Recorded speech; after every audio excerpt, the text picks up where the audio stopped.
Ever wondered about the source of your daily food supplies and how it's controlled? In the vast web of global commerce, there lies a singular entity with an uncanny influence on what graces our plates. From the grain in your morning toast to the salad greens in your lunch, this entity weaves its presence subtly yet profoundly. Intrigued? Let's pull back the curtain on this giant, shall we? Meet Monsanto, a company with a history as rich and varied as the crops it helps to grow. Our journey begins in 1901 with a man named John Francis Queeny. A self-made man of Irish descent, Queeny had a vision that would change the landscape of agriculture and food production forever. In a small rented space in St. Louis, Missouri, he founded the Monsanto Chemical Works, named after his wife, Olga Monsanto Queeny. The company's initial aim was simple, yet ambitious: to produce saccharin, an artificial sweetener. This was a time when sugar was a luxury, not a staple, and Queeny's saccharin provided an affordable alternative. As the years went by, Monsanto began to diversify its product line. The company became a pioneer in the manufacturing of other artificial sweeteners like aspartame, which you might recognize under the brand names NutraSweet and Equal. But the sweet side of Monsanto was just a part of its story. In the mid-20th century, Monsanto made a significant shift in its business operations. The company moved into the industrial chemical and plastics sector, producing a wide range of products from synthetic fibers to vinyl siding. This was a time of post-war reconstruction and economic growth, and Monsanto was right there, riding the wave. Yet, this shift wasn't without controversy. Some of the chemicals Monsanto produced during this period were later found to be hazardous. Nonetheless, the company pressed on, contributing to the growth of the industrial sector in America and beyond. In these early years, Monsanto was not yet the agricultural giant it would become. It was a company finding its feet, exploring different avenues, and establishing its presence in various industries. From the production of artificial sweeteners to the manufacture of industrial chemicals and plastics, Monsanto was laying the foundations for what would become a global empire. This period of exploration and expansion set the stage for Monsanto's future endeavors. It was a time of growth, innovation, and controversy, a period that would shape the company's trajectory and influence its future decisions. From sweeteners to industrial chemicals, Monsanto was slowly but surely building its empire. As the 20th century moved forward, so did Monsanto, with its eyes set on a new venture: agriculture. The 1980s marked a pivotal shift for Monsanto, as it began to focus its efforts on the agricultural industry. It was a time when technology was revolutionizing every sector, and agriculture was no exception. Monsanto saw an opportunity and seized it. The company started to develop genetically modified crops, often referred to as GMOs. These innovative crops were engineered to withstand the application of Monsanto's own herbicides, while also promising increased yields and resilience against pests. It was a bold move that promised to redefine farming as we knew it.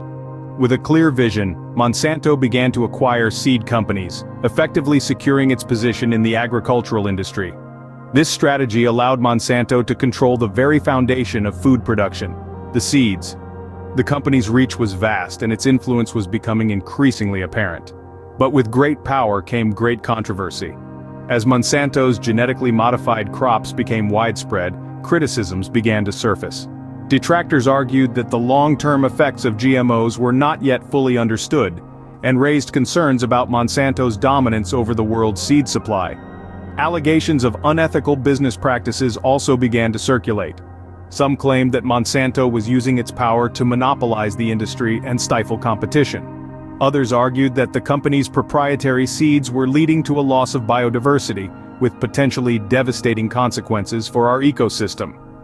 Despite these controversies, Monsanto continued to expand its agricultural empire.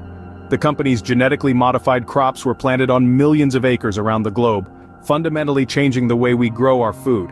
In the face of criticism and controversy, Monsanto remained steadfast. The company continued to innovate, consistently pushing the boundaries of what was possible in agriculture. Regardless of one's perspective on genetically modified crops or Monsanto's business practices, one thing was clear: Monsanto had fundamentally transformed the agricultural landscape. With a firm grip on the world's seed supply, Monsanto was now a dominant force in global agriculture. Fast forward to the 21st century, Monsanto's influence has only grown. Our journey brings us to the present day, where Monsanto is not just a name but a global entity with far-reaching tendrils. In 2018, Monsanto merged with Bayer, a German multinational pharmaceutical and life sciences company. This union created an agricultural behemoth, a titan in the field of food production. The combined might of these two giants set the stage for a new era in agriculture, one where science and technology take center stage. But the Monsanto-Bayer merger was not without controversy.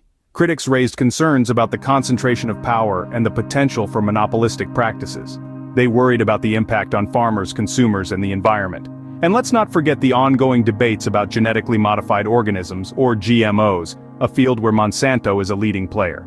Despite these controversies, Monsanto, now Bayer, continues to wield significant influence. It shapes agricultural policies, impacts food prices, and has a say in what ends up on our dinner tables. It's a force to be reckoned with in the world of food production. So here we are, in an era where one company has an unprecedented level of control over our food supply.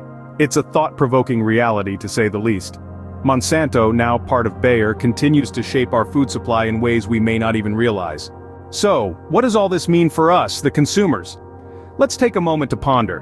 Monsanto, as we've traced, has roots that delve deep into our global food supply. From its early years in chemical manufacturing to its current role as a leading player in agriculture, Monsanto's influence is undeniably far-reaching.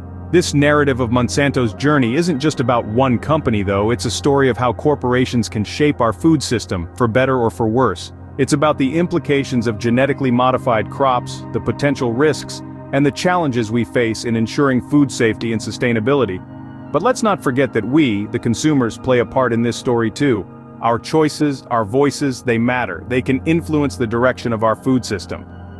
At the end of the day, it's important to remember, the power to shape our food supply lies not just with companies like Monsanto, but with us, the consumers. After all, we're the ones eating the food, aren't we?